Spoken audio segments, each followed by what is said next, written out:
Hey guys, how you doing? Hopefully you're doing okay. I'm gonna go through three articles all on the same subject, that being the attack on Nancy Pelosi's husband, Paul Pelosi. There's links in the description for all three articles. If you appreciate the coverage, please do like, comment, subscribe, share the video as you see fit. So you're probably aware of this situation. You might well be up to date, but the first part, I'll just give you a bit of an overview as to what happened. Paul Pelosi, the husband of House Speaker Nancy Pelosi, was violently assaulted at his home in San Francisco very early Friday morning, 2:27 a.m. It's been deemed that the attacker, his name David DePape, is purposefully targeted Paul Pelosi. It was not a random attack. Seemingly, he broke into the house, although there's some skepticism there, given that there's glass on the outside, not only on the inside. But in any case, apparently David DePape, this guy here, broke into the Pelosi house. Paul Pelosi allegedly, apparently, called 911 and spoke in code, which alerted officers to come to the home, Nancy Pelosi and Paul Pelosi's home in San Francisco. When the police arrived, they saw Paul Pelosi, 82 years of age, as well as the suspect, David DePape, both with one hand on a hammer. The police said, "Hey guys, both of you pack it in, both of you drop the weapon." Only Paul let go of the weapon, at which point, seemingly, as far as we're told here, at which point the suspect, David DePape, took the opportunity and struck Paul Pelosi at least once. We don't quite know how many times, but at least once. Seemingly multiple times, but we're just told at least one time. Struck Paul Pelosi with the hammer. Paul Pelosi required surgery, which he's had, and apparently the surgery has been successful. So he had surgery, or perhaps even surgeries, to repair a skull fracture, as well as surgery to repair his, or to attend to serious injuries to his right arm and his hands. So he had to have surgery to repair a skull fracture. Presumably that means he was hit in the head with a hammer. He also had to have surgery to repair serious injuries to his right arm and hands. Thankfully, he's expected to make a full recovery. In the other articles, we'll see a comment from Nancy Pelosi, from Biden, and from Paul Pelosi Jr., their son. So it is believed that the suspect, David DePape, entered the house through a sliding glass door. Whether or not that's true, I guess we'll find out in due course. And the suspect, David DePape, has been arrested. He's going to be booked on charges included attempted murder, assault with a deadly weapon, burglary, and elderly abuse. So multiple felony charges: attempted murder, assault with a deadly weapon, burglary, and elderly abuse. Again, this is deemed to be a targeted attack, specifically on the Pelosi's, certainly. And part of the reasoning for believing that is DePape's background. This article here tells us that the suspect, DePape, is a right-wing enthusiast, politically right-wing, that he has posted many articles, many posts, many videos in regards to conspiracy theories and hateful topics, according to this ABC News article, which include COVID-19, women, so presumably misogynistic statements, Hillary Clinton, the Jewish community, much like Ye, I presume, federal law enforcement, FBI, government censorship. He's posted in regards to Russia's invasion of the Ukraine. He's posted in regards to the climate crisis, QAnon, the 2020 election, the transgender community, grooming in schools, and other so-called controversial conspiracy-orientated topics. I'll be honest, I would imagine that I perhaps share a number of views with this guy. Not everything, I'm quite sure. But, I'm skeptical about a lot of these topics. I'm skeptical about, you can't even really say exactly what I'm skeptical about. But I dare say I share some of this guy's viewpoints. Having said that, I absolutely don't, of course, justify or condone any level of violence, striking somebody with a hammer seemingly on the head, given that Paul Pelosi had to have surgery to repair a fractured skull, as well as surgery to repair serious injuries to his right arm and his hands. So that's pretty much what this article is telling us, a bit of an overview of what happened and letting us know that the suspect is in custody, is facing a number of felony charges, including attempted murder, and does seem to be somewhat of a right-wing conspiracy theorist. This second article, we're just going to touch on very, very quickly. It tells us in the headline that an unknown person let police officers into Pelosi's home. So as we've been told, Paul Pelosi called 911 very secretly whilst he was being confronted by the suspect, David DePape. And Paul Pelosi spoke with the officers in code. So Paul Pelosi was speaking with the suspect, but in a manner such that the police could hear the call, which alerted the police to dispatch officers to the scene. And apparently an unknown person, a third person, let police officers into Paul Pelosi's home. Now, it wasn't Nancy, because Nancy was in Washington, D.C.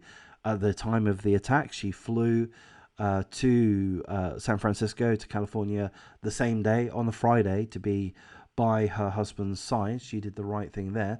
But there was a third person in the house that let police in. And that's all this article is telling us. It's not telling us who that third person is. And it's not really telling us why that's something we ought to be concerned about. Maybe the third person was a house guest. Maybe there were staff of some sort, security staff, a maid, or we don't know. Does it really matter? I doubt it really matters. So we're going to move on from this article. But we're going to move on to this third article here, which is going to tell us a couple of things. We're going to read out a statement from Nancy Pelosi. Then it's going to give us even more details in regards to the suspect's very, very dark past. So to begin with, let's just see what Nancy has to say. So it says that on Saturday, Nancy issued a statement thanking well-wishers for their support and praising the first responders that came to Paul's aid. So I'm going to read through this statement from Nancy Pelosi, which was issued on Saturday, the day after the attack. Yesterday morning, a violent man broke into our family home, demanded to confront me, and brutally attacked my husband, Paul.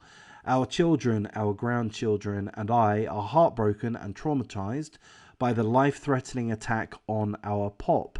We are grateful for the quick response of law enforcement and emergency services and for the life-saving medical care that Paul is receiving. Please know that the outpouring of prayers and warm wishes from so many in the Congress is a comfort to our family and is helping Paul make progress with his recovery. His condition continues to improve. We are also comforted by the words of the book of Isaiah. Do not fear, for I am with you.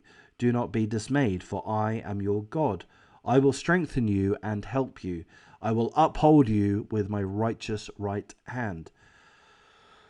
We thank you and pray for the continued safety and well-being of your family. So there's a statement from Nancy Pelosi thanking everyone for their support and best wishes for her husband's swift recovery. There's an image of the house. Apparently the assailant, the suspect, broke in through the sliding doors. Did I mention some people are questioning why there's glass on the outside?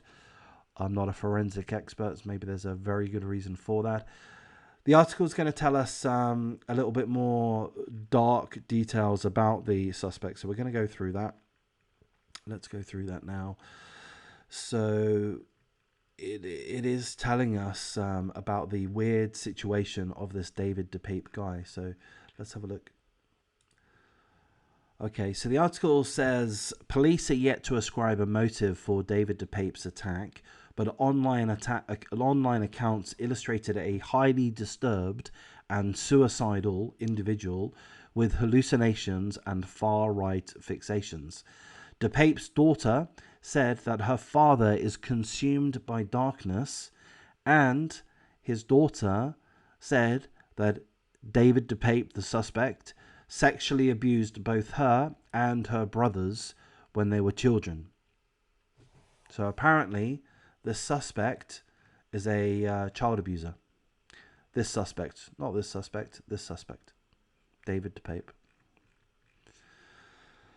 So David DePape's daughter, Inti Gonzalez, blogged about him on Friday, writing in the post, which has since been taken down, that her mother met David DePape, whom she described as her father, in Maui when she was pregnant with her. The couple moved to the San Francisco Bay Area soon after Gonzalez was born. Her mother is currently in prison due to child sexual abuse charges. So the mother of the daughter, so essentially the suspect's wife, I believe they were married, is in jail for child abuse charges. She was trying to groom, sexually harassing a 14-year-old boy, trying to lure the 14-year-old boy to meet, to have sex, to have sexual contact. So here's a more thorough statement from the suspect's daughter. So we'll read through part of that. When my mother was pregnant with me, she met David DePape in Maui, Hawaii, my birthplace. Very soon after, they moved to the Bay Area of California and had 2 kids, my brothers, all of us being 2 years apart. My mother and father's romantic relationship lasted about 3 years, but he stayed and helped take care of us.